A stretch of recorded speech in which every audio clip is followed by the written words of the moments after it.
हरे कृष्ण। आज की पवित्र सबसे विशेष एक एकादशी 7 जून शनिवार का दिन निर्जला एकादशी कथा हम श्रवण करेंगे और पवित्र भगवान नाम का कीर्तन भी करेंगे। तो इस एकादशी में हम जल भी नहीं लेते हैं, तो आइए इस पर विशेष चर्चा करेंगे। तो सबसे पहले भगवान नाम के कीर्तन का आश्रय लें।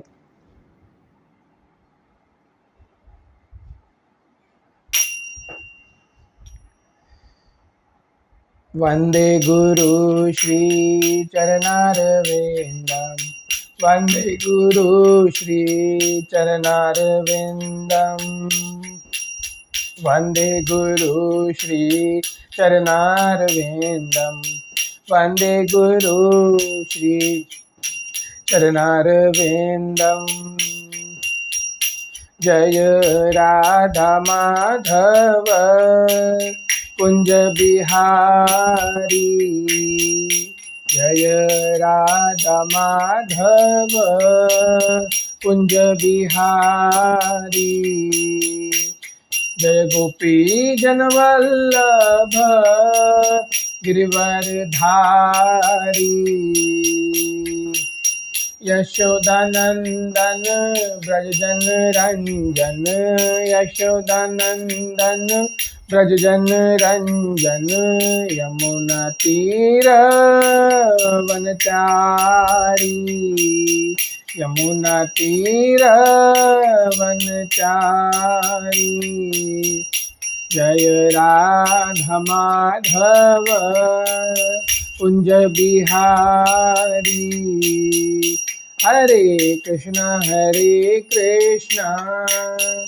कृष्णा कृष्णा हरे हरे, हरे राम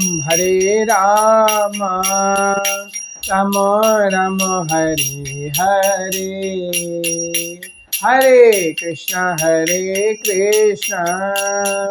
कृष्णा कृष्णा हरे हरे, हरे राम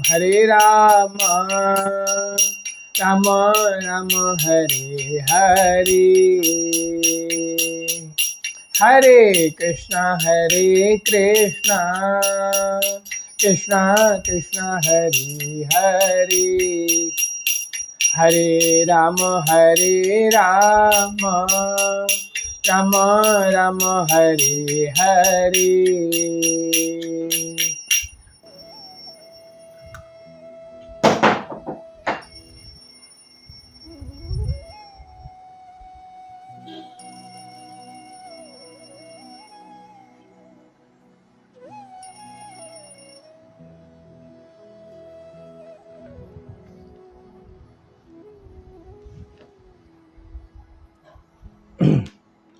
सबसे पहले तो मेरे साथ मंगलाचरण करिए। ओम नमो भगवते वासुदेवाय, ओम नमो भगवते वासुदेवाय, ओम नमो भगवते वासुदेवाय, कृष्णाय वासुदेवाय देवकी नंदनाय च नंदगोपकुमाराय गोविंदाय नमो नमः। हे कृष्ण करुणा सिंधु दीनबंधु जगतपति, गोपेश गोपिका कांता राधा कांत नमोस्तुते, तप्ता कंचन गौरांगी राधे वृंदावनेश्वरी, वृषभानुसुत देवी प्रणमामि हरिप्रिय। श्री कृष्ण चैतन्य प्रभु नित्यानंद, श्री अद्वैत गदाधर श्रीवासादि गौर भक्तवृंद। हरे कृष्णा कृष्ण कृष्ण हरे हरे, हरे राम राम राम हरे हरे। तो आज 7 जून पवित्र निर्जला एकादशी की कथा, इसमें हम जल भी नहीं लेते हैं, तो ये एकदम निर्जल व्रत होता है, यानी फलाहार, यहाँ तक कि पानी भी नहीं पीते हैं। तो इसके विषय में हम चर्चा करेंगे, आइए बात करते हैं। भीमसेन बोले, हे पितामह, भ्राता युधिष्ठिर, माता कुंती, द्रौपदी, अर्जुन, नकुल और सहदेव आदि एकादशी के दान व्रत करते हैं, मुझसे एकादशी को अन्न खाने को मना करते हैं। मैं उनसे कहता हूं कि भाई, मैं भक्तिपूर्वक भगवान की पूजा कर सकता हूं, परंतु मैं एकादशी के दिन भूखा नहीं रह सकता। इस पर व्यास जी बोले, हे भीमसेन, यदि तुम नरक को बुरा और स्वर्ग को अच्छा समझते हो तो प्रत्येक माह की दोनों एकादशियों को अन्न न खाया करो।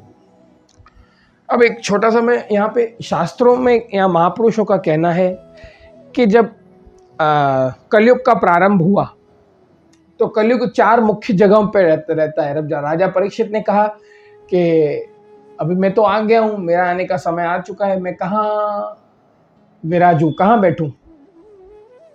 तो परीक्षित महाराज ने कहा कि तुम जहां वैश्यालय है, जहां परस्त्री के साथ संबंध हो, वहां बैठना,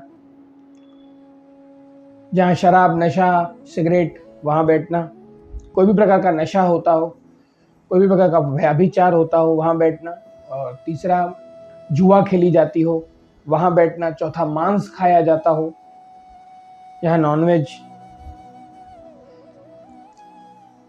है वहां। तो अभी तो आज जैसे टीवी में ऐड भी चल रही है, संडे हो या मंडे, रोज खाओ अंडे।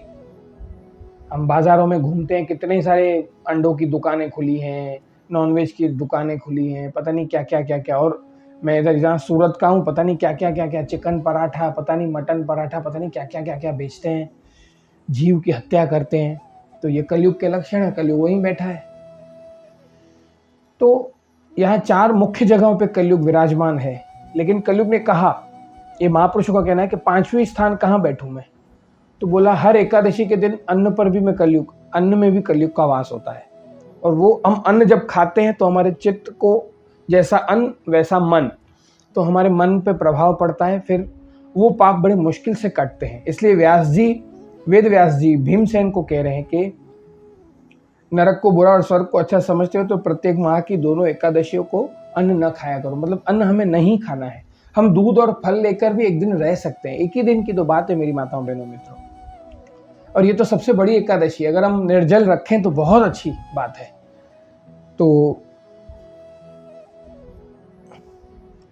तो इस पर हे पितामह, मैं आपसे प्रथम कह चुका हूं कि मैं एक दिन एक समय भी भोजन बिना नहीं रह सकता, फिर मेरे लिए पूरे दिन का उपवास करना है। यदि मैं प्रयत्न करूं तो एक व्रत अवश्य कर सकता हूं। अब देखो, भीमसेन को यहाँ पे चिंता है कि मेरे सारे भाई, जो भी 4 भाई हैं, युधिष्ठिर, सहदेव, नकुल, अर्जुन, माता कुंती, जो भी मेरे परिवार वाले हैं, सब लोग अपना कल्याण करने के लिए सोच रहे हैं, और भीम को अपनी चिंता है, अपनी परवाह है कि मैं क्या करूं कि जिससे मैं भी एकादशी रख पाऊं। और यहाँ पे अगर घर का कोई एक व्यक्ति भक्ति करता है, कृष्ण की शरण लेता है, तो कहते पागल है, ये सब तो बूढ़े लोगों का काम है।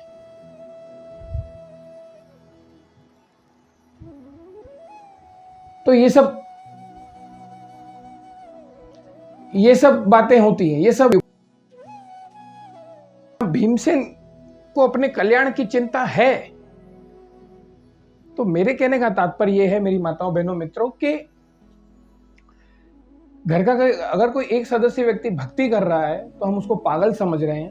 अरे पागल वो नहीं, पागल तुम हो जो उसको टोक रहे हो, उसको रोक रहे हो, उसको भक्ति करने से मना कर रहे हो। क्यों? क्योंकि मृत्यु निश्चित है मेरी माताओं बहनों मित्रों। व्यास आसन यही कहता है, हम सुखों के पीछे भागते हैं, हमारे पीछे मृत्यु भागती है। बाबूजी सरकार अपने सत्संग में कहते हैं, हम सुखों के पीछे भागते हैं, सुख सुविधा, बंगला, गाड़ी, मोटर, भौतिक इच्छाओं के पीछे भागते हैं। सोना पहनना, सोना चाहिए, ये चाहिए, वो चाहिए, कार चाहिए, कारखाने चाहिए, सब चाहिए, हम उसके पीछे भागते हैं। मृत्यु हमारे पीछे भाग रही है, और जिस दिन मृत्यु पीछे भाग रही है और पकड़ लेगी हमको, वो आगे वाला जिसके पीछे हम भाग रहे हैं वो सब वहीं का वहीं रह जाएगा और ले जाएंगे लोग। तो इससे अच्छा कि हम थोड़े, हमें अच्छी बड़ी कृपा हुई है कि बापूजी के सानिध्य में, हमारे गुरु महाराज के सानिध्य में, श्रील भक्तिपाद श्रील प्रभुपाद जी के सानिध्य में, उनकी कृपा से हम कृष्ण भक्ति कर रहे हैं। तो चलिए आगे कथा पे चलते हैं।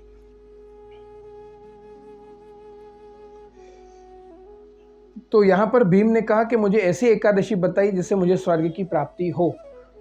तो व्यास जी बोले, हे वायुपुत्र, बड़े बड़े ऋषि और महर्षि ने शास्त्र आदि बनाए हैं, किंतु मनुष्य को दोनों पक्षों की एकादशियों का व्रत करना चाहिए, उनसे स्वर्ग की प्राप्ति होती है। श्री व्यास जी के वचनों के अनुसार सुनकर भीमसेन को नरक में जानकर अत्यंत भयभीत हुए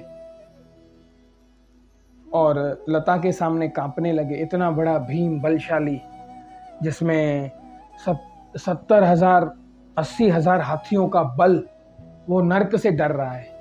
और हमारा क्या है, एक चुटकी सा खाली हार्ट अटैक आ जाता है, एक हल्का सा चक्कर आ जाता है तो गिर जाते हैं, सर फट जाता है, हमारी मृत्यु हो जाती है। इतना बड़ा भीमसेन योद्धा 70-80,000 हाथी के बल वाला व्यक्ति नर्क और यमदूत से डर रहा है। तो हे पितामह, अब मैं क्या करूं? तो क्योंकि मुझसे व्रत नहीं हो सकता, अतः आप मुझे कोई एक ही व्रत बताइए तो जिससे मेरी मुक्ति हो जाए। व्यास जी बोले, भीमसेन, कृष्ण और मिथुन संक्रांति के मध्य में ज्येष्ठ माह के शुक्ल पक्ष की एकादशी होती है, उसका नाम निर्जला, मतलब आज वाली एकादशी, निर्जला एकादशी। इस एकादशी के व्रत में स्नान और आचमन में जल वर्जित नहीं है, लेकिन आचमन में 3 मासे जल से अधिक जल नहीं लेना चाहिए और यह आचमन से शरीर की शुद्धि हो जाती है। आचमन में 7 मासे से अधिक जल मद्यपान के समान है। तो यहाँ हमें आचमन यानी जिसको कहते हैं ना, हम कुल्ला करते हैं या कुल्ली या गार्गिल इंग्लिश में बोलते हैं, गार्गिल करके आप मुंह को फ्रेश करके आप व्रत की शुरुआत कर दीजिए। सुबह 5-6 बजे जो भी हम उठते हैं, मंगल आरती करिए, भगवान श्री कृष्ण राधा कृष्ण के दर्शन कीजिए, राधा वृंदावन चंद्र के दर्शन कीजिए, मंगल आरती का लाभ लीजिए, मंगल आरती में जाइए और फिर इस दिन भोजन करने से व्रत नष्ट हो जाता है। तो इस दिन ऐसे करके हम व्रत की शुरुआत करते हैं। फिर पूरा दिन भगवद गीता, भागवतम और हरि नाम का जप, इनका आश्रय लेकर पूरा दिन हरि सेवा में बिताइए। देखो, हरि ने हमको हमारा जन्म तो हमको माँ बाप ने दिया, लेकिन जीवन हमको ईश्वर ने दिया है, कृष्ण ने दिया है। क्या हम पूरे जीवन काल में से हम एक दिन, पूरे साल में एक दिन हम कृष्ण को नहीं दे सकते? इस निर्जला एकादशी के दिन हरि नाम, हरि भजन, हरि सेवा, शास्त्रों के अध्ययन के द्वारा, हरि कथा सुन के, गुरु सेवा, गुरु आज्ञा में रहते हम पूरा दिन कृष्ण को नहीं दे सकते? हमारी 60, 70, 80 बरस की पूरी जिंदगी उसने संवार दी, हमको क्या नहीं दिया है उसने? हम जब जन्म लेके आने वाले थे संसार में, उसने पहले से पहले पूरी प्लानिंग कर ली। सबसे पहले माँ के गर्भ में आ गए, वो 9 महीने वहां प्लानिंग कर ली। फिर माँ का दूध, फिर धीरे धीरे जैसे दूध बंद हुआ, दांत आने लग गए, प्लानिंग हो गई, दांत शुरू हो गए। जैसे जैसे बड़े हुए, चलने की शक्ति आ गई। फिर स्कूल, कॉलेज, पढ़ाई लिखाई, दोस्त, फिर करियर। आज हमारी रोजी रोटी बरकत चल रही है, किसकी वजह से चल रही है? हरि के सहारे ही तो चल रही है। तो हमारे वो 60, 70 बरस हमारी जिंदगी को संवार रहा है। यहाँ तक कि हमारे बच्चों की भी जिंदगी वही संवारेगा आगे चल के। मतलब जिनकी शादियां नहीं हुई हैं, अगर आगे होंगी तो हमारे बच्चों की जिंदगी भी उसने संवार के रखी ही होगी, खाली उनको आने की देर है, बस। सब उसने सोच के ही रखा है। तो हम क्या एक दिन कृष्ण को नहीं दे सकते? तो यदि सूर्योदय और सूर्यास्त तक मनुष्य जलपान न करे तो उसको 12 एकादशी के फल की प्राप्ति होती है। पूरे साल में 24 एकादशी होती है, महीने की 2, 12 × 2 24 एकादशी। अगर आप शाम तक भी निर्जल रखते हो तो 12 एकादशी का फल मिलेगा। अगर कोशिश करो पूरा निर्जल रखो तो 24 की 24 एकादशी का फल मिलेगा। तो द्वादशी के दिन सूर्योदय से पहले ही उठना चाहिए और स्नान करके ब्राह्मण को यथा योग्य दान देना चाहिए। इसके पश्चात भूखे ब्राह्मणों को भोजन कराना चाहिए, तत्पश्चात स्वयं भोजन करना चाहिए। इसका फल संपूर्ण एकादशियों के फल के बराबर है। ये इतनी बड़ी एकादशी है मेरी माताओं बहनों मित्रों। है भीमसेन, स्वयं भगवान ने मुझसे कहा था कि एकादशी का पुण्य समस्त तीर्थों और दानों के पुण्य के बराबर है। एक दिन निर्जल रहने से मनुष्य पापों से मुक्त हो जाता है। जो मनुष्य निर्जल एकादशी का व्रत करते हैं उसको मृत्यु के समय भयानक यमदूत नहीं दिखते हैं। अब इससे बड़ी उपलब्धि और क्या हो सकती है निर्जला एकादशी की? हाँ ठीक है, स्ट्रगल होगी। जैसे जैसे दिन बीतेगा, शाम को 4, 5 बजे, 6 बजे के बाद हमको ऐसा लगेगा कि पानी पी लें, कुछ खा लें, पानी पी लें, कुछ खा लें। फ्रिज में पानी ठंडी पानी की बोतल पड़ी होगी, ऐसा लगता है उठा के पी लें बहुत सारा पानी। लेकिन उस दिन एक दिन हम कृष्ण को दें तो अच्छा है, कोशिश करेंगे हम सब। और फिर उसके बाद भगवान विष्णु के दूत स्वर्ग से आते हैं, उनको पुष्पक विमान पर बिठाकर स्वर्ग ले जाते हैं। अतः संसार में सर्वश्रेष्ठ एकादशी निर्जला एकादशी है। तो क्या पता, ऐसा हम सोचते हैं कि चलो अगले साल रख लेंगे, इस बार मेरे से नहीं होगी या नहीं हुई, मैंने पानी पी लिया या फल खा लिया या कुछ भी है। तो इससे अच्छा तो हम एक काम कर सकते हैं, अगले साल हम रहे न रहें, हमारे पीछे कोई निर्जला एकादशी रखे न रखे, इससे अच्छा हम ही रख लें, हम ही रख लें अपने लिए। शास्त्र कहते हैं स्वार्थिम परम गतिम, स्वार्थी बनो परम गति के लिए, स्वार्थी बनो। उस दिन ओम नमो भगवते वासुदेवाय जैसे मंत्र का जप करें और गुरु कृपा कृष्ण कृपा से हम हरे कृष्ण कृष्ण कृष्ण हरे हरे, हरे राम राम राम हरे हरे, उस दिन हम इस मंत्र का उच्चारण करेंगे और जप करेंगे, माला भी करेंगे। और यह वचन सुनकर भीम ने निर्जला एकादशी का व्रत किया और इसको हम भीम एकादशी, पांडव निर्जला एकादशी भी कहते हैं। और उस दिन पहले सब भगवान की पूजा करनी चाहिए और उनसे विनय करनी चाहिए कि मैं दूसरे दिन भोजन करूंगा, मैं इस व्रत को श्रद्धापूर्वक करूंगा, मुझे शक्ति दो मेरे ठाकुर, और इससे मेरे समस्त पाप नष्ट हो जाते हैं। इस दिन एक बड़े वस्त्र से ढककर स्वर्ण सहित दान करना चाहिए। जो मनुष्य इस व्रत को 2 प्रहर में स्नान तप आदि करके करते हैं, उनको करोड़ों फल स्वर्ण के दान का फल मिलता है। तो यहाँ सब कर्मकांडों की भी बातें हुई हैं, लेकिन हम तो कृष्ण को खुश करने के लिए कर रहे हैं ये सब। हमारा मेन मोटिव तो लक्ष्य यही है। हमारे गुरु महाराज श्री मधुसूदन बापू जी कहते हैं कि हम कृष्ण को खुश करने के लिए करेंगे एकादशी का व्रत। और फिर जो मनुष्य इस दिन अन्न खाते हैं उन्हें चांडाल समझना चाहिए, मतलब इस दिन अन्न खाना एकदम वर्जित है। अब दूसरे दिन खाइए, भगवान को भोग लगाइए, प्रसाद के रूप में उसको पाइए, बढ़िया बढ़िया व्यंजन बनाइए मेरे ठाकुर के लिए, अच्छी अच्छी डिशेस बनाइए, उसको भोग लगाइए, फिर प्रसाद के रूप में उसको पाइए। लेकिन निर्जला एकादशी के दिन प्लीज प्लीज, कोई भी एकादशी हो, निर्जला एकादशी हो या दूसरी कोई एकादशी हो, अन्न नहीं खाना चाहिए, नहीं खाना चाहिए। अगर आप बुजुर्ग हैं, बीमारी है शरीर में, कोई कष्ट है, कोई दवाई लेनी है, तो आप फल रख के वो दवाई ले सकते हो। इलाज चल रहा है तो चलने दो, ऐसा मन में अफसोस मत रखो कि मैं नहीं रख पा रहा हूँ निर्जला एकादशी। अगर फिर ऐसा ना हो आपके शरीर में कोई बड़ी प्रॉब्लम आ जाए, तो अगर आप नहीं रख पा रहे हो तो कोई यहाँ पे दबाव नहीं है। आप जितना आपका मन से भाव है, आपकी इच्छा है, अगर आपका शरीर हष्ट पुष्ट तंदुरुस्त है, मेरा हरि सबको अच्छी सेहत दे, तो आप निर्जला एकादशी ही रखना। क्योंकि उसने एक दिन हमको 60-70 वर्ष की अच्छी सेहत दी है, तो हम उसको एक दिन उसके लिए निर्जल नहीं रख सकते। अच्छी सेहत भी तो उसे नहीं दी है ना, यहाँ तक कि हमारे परिवार वालों की भी अच्छी सेहत उसे नहीं दी है, सब उसने ही तो दिया है। हम उसके लिए एक दिन नहीं निकाल सकते बिना खाने पीने के, बिना जल के, बिना अन्न के। अन्न तो खाना वैसे भी नहीं है, तो निर्जल ही रखे तो अच्छा है। उस दिन ब्रह्म हत्यारे, मद्यपान करने वाले, चोरी करने वाले, गुरु से द्वेष करने वाले, असत्य बोलने वाले इस व्रत को करने से स्वर्ग को जाते हैं। हे कुंती पुत्र, जो पुरुष या स्त्री इस व्रत को श्रद्धापूर्वक करते हैं, उनका निम्नलिखित कर्तव्य है। वो सर्वप्रथम विष्णु भगवान की पूजा करनी चाहिए, जो मंगल आरती में करते ही हैं हम हरि की पूजा। तत्पश्चात गौ का दान करना चाहिए। इस दिन ब्राह्मणों को दक्षिणा मिठाई देनी चाहिए। हाँ, मिठाई ब्राह्मणों को दान दक्षिणा तो हम दे सकते हैं, जो यथाशक्ति हो, 251, 501, जो हो, हमें प्रयास करना चाहिए। यथाशक्ति हमको दान अगर हो तो देना चाहिए। बाकी हम कृष्ण के प्यारे तो हैं ही, कृष्ण के अंश है, हम कृष्ण के लिए करेंगे तो सब उनको ऑटोमेटिक सबको मिल जाएगा। हम जड़ में पानी डालेंगे, पत्तियां अपने आप हरी भरी हो जाएंगी, टहनियाँ अपने आप हरी भरी हो जाएंगी, सब हुष्ट पुष्ट हो जाएंगे। तो जो इस मनुष्य कथा को प्रेम पूर्वक सुनते पढ़ते हैं, उनको स्वर्ग की प्राप्ति होती है। तो हम कोशिश करते हैं कि हम निर्जल व्रत रखेंगे। तो मैं इस कथा को विराम देता हूँ। हरे कृष्ण कृष्ण कृष्ण हरे हरे, हरे राम राम राम हरे हरे। कृष्ण कृपा मूर्ति शील मधुसूदन प्यारे बापू जी की जय। शील भक्तिपाद की जय। शील प्रभुपाद की जय। निताय गौर हरि बोल।